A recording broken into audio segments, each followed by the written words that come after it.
Hello, welcome to Friday's version of True Wellness, and we would just want to talk to you today. Being August 1st, happy August. We know so many of you are getting ready for kids to go to college and so many other things, of course, occurring in our lives. And a lot of us, as we go and prepare to go to college, we go to the dentist to get that one last final dental check, and they said, oh yeah, let's get your wisdom teeth out before you go, right? And let's first, talk about wisdom teeth in general, evolutionarily, what's going on with wisdom teeth, and then we'll talk a little bit more about this dental chart in a second. So what Dr. Rao has found is that there's a percentage of people right now who are being born and find that there's no wisdom teeth coming in at all. They don't actually exist in the back jaw. Not everybody, but there's certain folks that are starting to have that happen. And I think the biggest reason for that happening is evolutionarily. We don't need to crack bone anymore and get the marrow out. And that's really what they were used for. These wisdom teeth were used to break down things that were really, really hard. And so some kids are having panorexes done and the dentist says, wow, there's no wisdom teeth. And of course, there's still a lot of folks that have their wisdom teeth. And they take your wisdom teeth anywhere between 16 years old and 21 years old. I think I had my last one taken out at 50. Don't wait that long. Don't wait that long. And you did that because it was impacted. They were impacted, and I was told by traditional dentists that it was perfectly okay and there was nothing to be done for it. And then I ended up with a biological dentist, and they said, you have to have that tooth taken out. Actually, you had your panorex done, right? Which was a full mouth series x-ray, and we saw that wisdom tooth was literally impacted. Pushing against everybody. Totally vertical, where it should have been horizontal, right? Which happens to most of us. And then you showed that to Dr. Byron Braid, who we were working with at the time, and you didn't tell him whose it was. I remember that. You're like, so, what do you think of this? What do you think of this? Right. What do you say? He said, get that wisdom tooth out for this person because it's pushing on all their stomach teeth, and it's actually affecting their brain as well. And so I said, well, it's me. And he said, well, go get your wisdom tooth taken out. And it wasn't a pleasant experience. It had been in there for 50 years.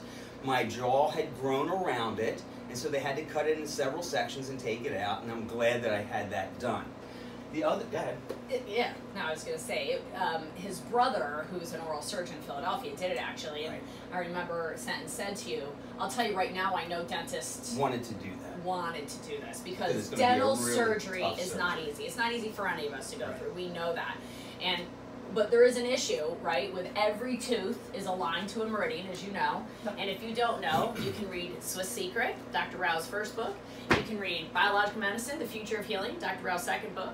You can read Dr. Ottmeyer and Dr. Vitz-Kelly from Switzerland's book, Say Yes to Life, which they were just here. And this was written by a biological dentist and doctors. They're both biological dentists, and they're both biological doctors. And they run an amazing clinic, as still does Dr. Thomas Rao in Switzerland.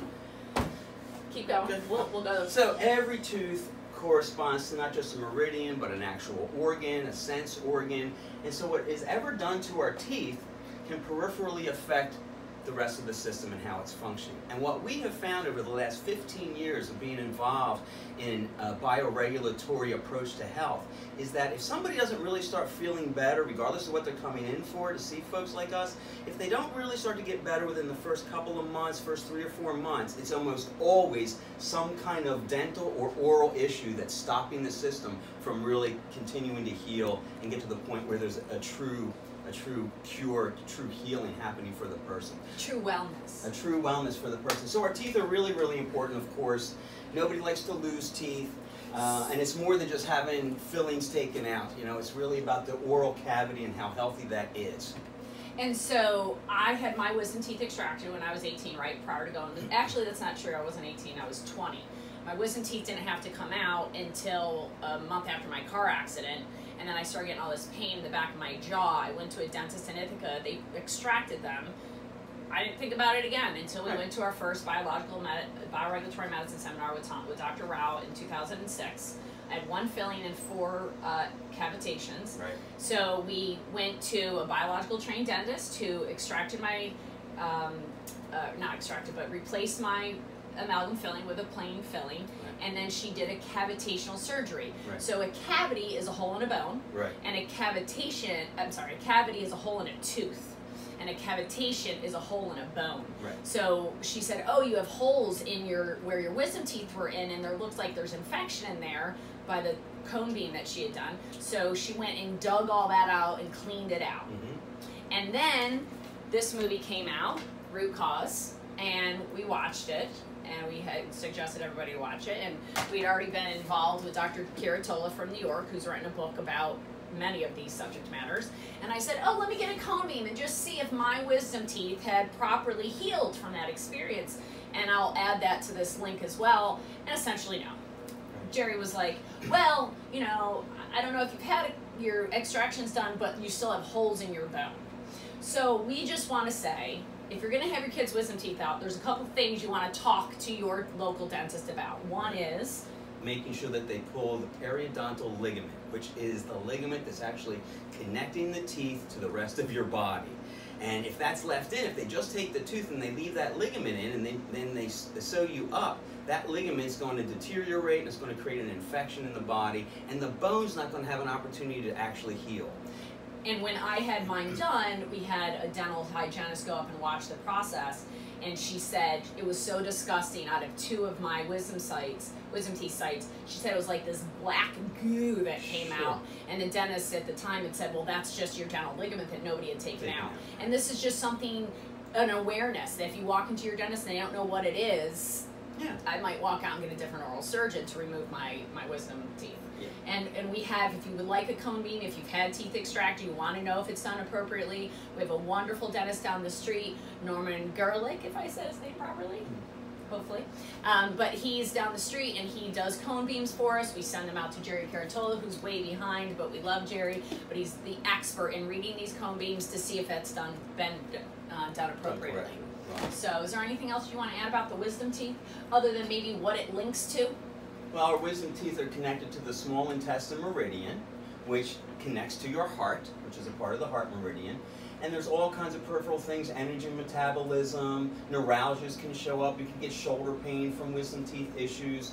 It can actually affect the tonsils. It can create eczema, facial eczema can show up. So there's all kinds of stuff. It also affects our blood pressure. Wisdom teeth will absolutely have an effect on your blood pressure. So if you're having blood pressure issues and nothing seems to really handle that, it may be that you have some kind of cavitation or a wisdom tooth that's causing a problem for you. And it also affects the central nervous system, and it's very involved with any kind of brain, spinal, MS disorders, anything like that. So we're not saying to not get your wisdom teeth out. Yeah, you should get your wisdom teeth out. We're just saying to do it with a consciousness, do it with informed consent. Make sure that that dentist is aware. Make sure they don't just take out the dental ligament, but they actually scrape down on the bone to make sure there's no infection left, that they have good, clean areas, and then come in and get some homeopathics to help your body grow bone. I'm taking Osregen right now. I'm doing some calcium-fluoratum and some other things to help my bones get the information they need to grow. Because I don't have infection anymore. I just have holes, which Jerry said is fine right now. Should something occur in my life that could create an opportunistic area for something to be. So, you know, I'm all about prevention, so I'm like already on it. And we're using red light. Right. And there's and the vibration platform helps bone grow. There's lots of things we can do to biohack our bodies to help it, assist it in doing the healing. Great. So have fun in college, get your wisdom teeth out appropriately, and we'll see you soon.